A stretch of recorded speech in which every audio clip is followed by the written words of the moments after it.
The relatively painless passage of President Emmanuel Macron's labor market reform should lull investors or France's partners into complacency because the hardest tasks lie ahead for the young leader, one of the nation's top social policy specialists said.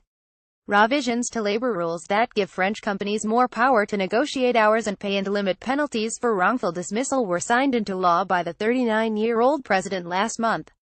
Though the changes were the sort that had stymied previous administrations, they drew only tepid protests, giving Macron a significant economic achievement to back his demands for other policy changes within the European Union.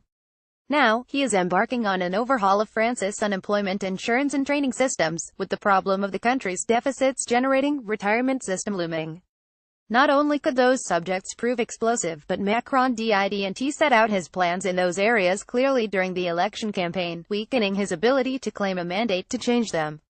The most difficult tasks lie ahead for Emmanuel Macron, said Raymond Soubi, who first started handling labor and social relations for governments in 1969. There are risks linked to the unemployment insurance reform, which could reduce workers' rights. There is the risk linked to pensions. The special retirement plans are in deficit and they'll have to take short-term measures.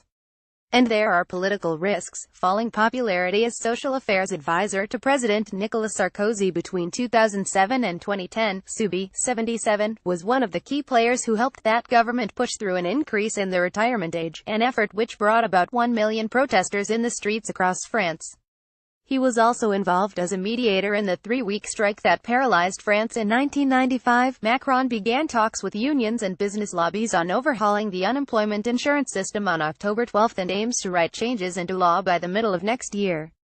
The president's plan to do away with a wealth tax at the same time as he shrinks a housing subsidy for the poor has already earned him the moniker the anti-Robin Hood. The president's approval rating dropped 3 points to 42%, according to an IFOP poll published Sunday.